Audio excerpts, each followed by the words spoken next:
Salut mes chers élèves, aujourd'hui nous allons continuer avec les exercices sur les suites géométriques. Mais nous allons également profiter de la situation de faire un rappel sur les suites arithmétiques. Ok? Voici l'exercice que nous allons traiter dans notre cours d'aujourd'hui. Soit les suites UN et Vn telles que U0 égale à 1, U2n plus 1 est égal à 3 UN. N appartient à N. Et V de N est égal à Ln UN. Ok? Ln U2n. Maintenant, A. Montrer que UN est une suite géométrique dont on précisera la raison. B. Exprimer UN en fonction de N. C. Montrer que V de N est une suite arithmétique dont on précisera la raison et le premier terme. D. Exprimer V de N en fonction de N. E. Calculer les sommes Sn et S' de N. Ok? Sn, c'est V0 plus V1 jusqu'à plus V de N moins 1. S' de N, c'est U0 plus U1 jusqu'à plus U de N moins 1. Ok? Donc, ce sont toutes ces parties-là que nous aurons à traiter dans notre cours d'aujourd'hui. Ok? Donc, pour commencer, sans perdre de temps, je dresse la première partie des données de l'énoncé. C'est U0 égale à 1, U2n plus 1 égale à 3 UN. N appartient à N. Dans la première partie de l'exo, on demande de montrer que UN est une suite géométrique dont on précisera la raison. Ok, donc nous avons appris que pour toute suite géométrique, ok, par exemple, si on dit que UN est une suite géométrique, il faut que, quel que soit N que je fais choix dans l'ensemble des entiers naturels, eh bien, je vais toujours avoir un seul réel Q non nul, de telle sorte que le rapport U2n plus 1 sur UN donne Q. Ok? Eh bien, on a déjà une relation de récurrence entre UN plus 1 et UN. U2n plus 1 donne 3 UN. Puisque U2n plus 1 donne 3 UN, c'est sûr que le rapport UN plus 1 sur UN donne 3. Eh bien, ce qu'on peut remarquer, quel que soit N que l'on prend dans N, U2n plus 1 sur UN donne toujours 3. Alors, la suite UN est une suite géométrique de raison Q égale à 3. Maintenant, pour la deuxième partie, c'est exprimer UN en fonction de N. Eh bien, pour exprimer UN en fonction de N, on peut prendre la formule qui donne le terme général d'une suite géométrique. Ok, nous avons appris, pour trouver le terme général d'une suite géométrique, si la suite est appelée U par exemple, il faut prendre UN égale à UP par Q exposant N-P. Maintenant, puisqu'on connaît U0, suivant les données, c'est U0 qu'on a. Puisqu'on connaît U0, on attribue à P la valeur 0.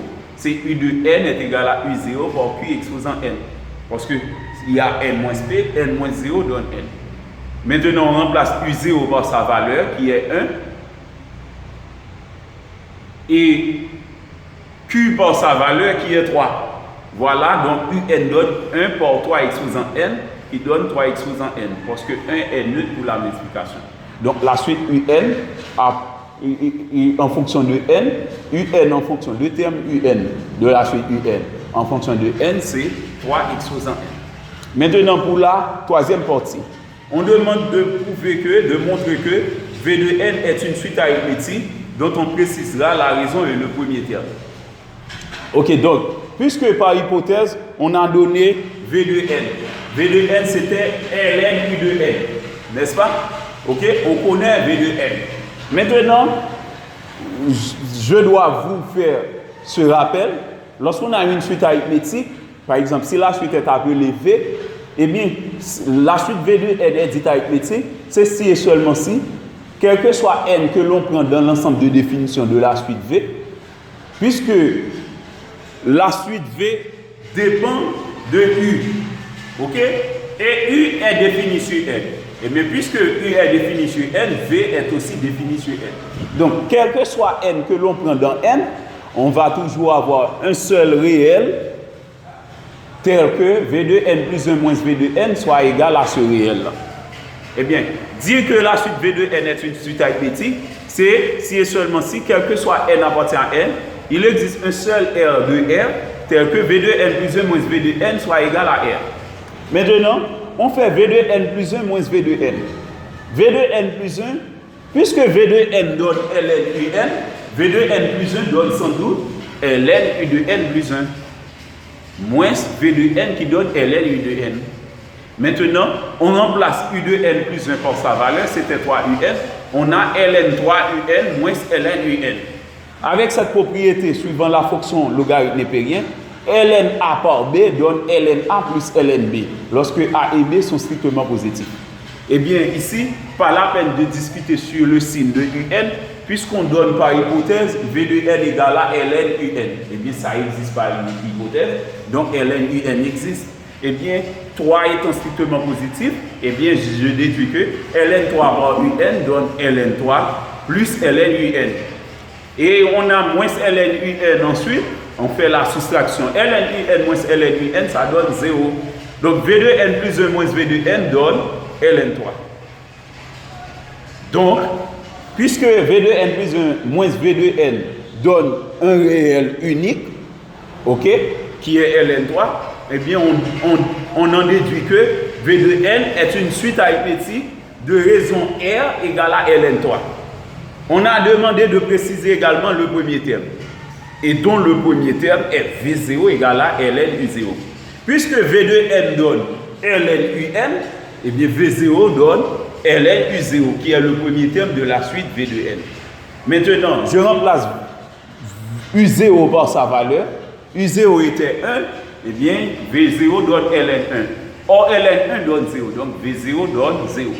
Ok, c'était tout pour la partie C. Maintenant, pour la partie D, on demande d'exprimer V de N en fonction de N. Ok, on pourrait faire ça de diverses façons. Par exemple, si on remplace U de N par sa valeur dans la relation ln U de N, on trouve U de N donne 3 exposant N. Ok? Eh bien, V de N donne ln 3 exposant N. Avec la propriété ln A exposant N, eh bien, on va pouvoir trouver ln N par ln 3. Mais moi, je n'utilise pas cette propriété. J'utilise la formule générale. La formule qui donne le terme général d'une suite arithmétique. Donc, c'est V de N égale à V de P plus N moins P fois R. Puisqu'on connaît V0, j'attribue à P la valeur 0. V de N donne V0 plus N moins 0. N moins 0 donne N par R. On remplace V0 par sa valeur qui donne 0. On remplace R par sa valeur qui donne ln3. Donc V de N donne N ln3. Ok? Donc vous voyez, avec la formule V de N égale à ln U de N, eh bien on pourrait aboutir à ce même résultat. Mais moi, j'utilise la formule générale, c'est parce que c'est cette formule-là que vous allez toujours pouvoir faire. Ok?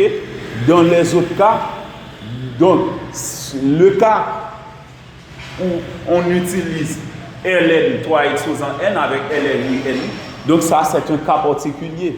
Dans cet exercice, on pourrait faire ça de cette façon, mais moi, j'utilise la règle générale.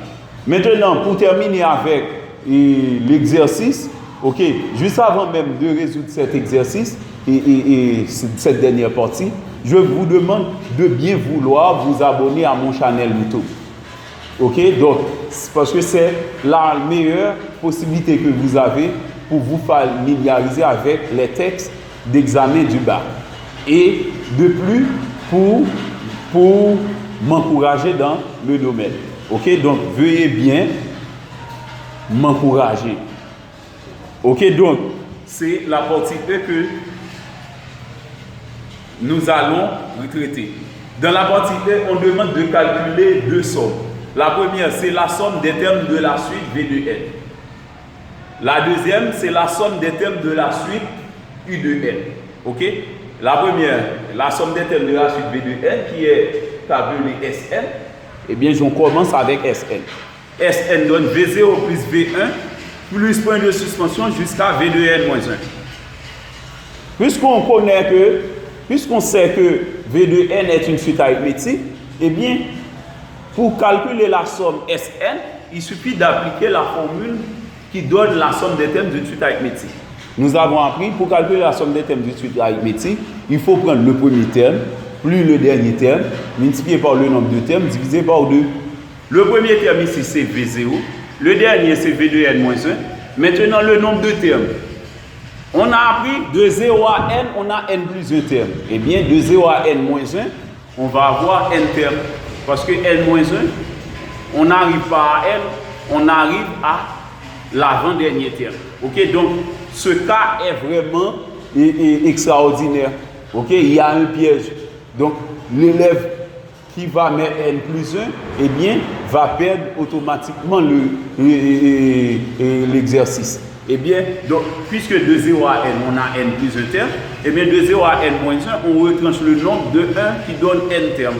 Ok? Maintenant, on ignore la valeur de V2n-1, on remplace dans V2n, n par n-1 pour trouver V2n-1. V2n donne n ln3, V2n-1 donne n-1 par ln3. Donc, Sn donne, c'est V0 qui donne 0, plus V2n-1 par n sur 2. Maintenant, 0 est neutre pour l'addition. Donc, on a n qui se multiplie par cette expression-là. C'est n par n-1 ln3 sur 2. Je développe n par n-1 qui donne n carré moins n. N carré moins n ln3 sur 2. Ok, maintenant, on connaît Sn. La somme S'N, qui est la somme des termes de la suite U, qui est une suite géométrique, et bien pour calculer la somme S'N, il suffit d'appliquer la formule de la somme des termes d'une suite géométrique. Un étant une suite géométrique, de raison Q égale à 3, alors S'N, la formule c'est le premier terme, facteur de 1 moins Q exposant le nombre de termes sur 1 moins Q. Le premier terme U0 c'est 1, eh bien on remplace U0 par sa valeur qui était égale à 1. Ok, c'est 1, facteur de 1 moins Q exposant n. Q c'était 3, ok, puisque le nombre de termes c'est encore n, de 0 à n-1. Donc c'est 1 moins Q exposant le nombre de termes qui donne 1 moins 3 exposant n sur 1 moins Q qui donne 1 moins 3. Maintenant, 1 est neutre pour la multiplication, je laisse 1. Eh bien, on a 1 moins 3 exposant n sur 1 moins 3. 1 moins 3 au nous donne moins 2, on a S' de n égale à 1 moins 3 exposant n sur moins 2. Je multiplie le numéraire et le dénom par moins 1, ça donne 3 exposant n moins 1 sur 2. Donc la somme S'N donne 3 exposant n moins 1 sur 2. Ok? C'était tout pour aujourd'hui. Donc, je vous prie de bien vouloir vous abonner à mon channel YouTube. Merci et bonne journée.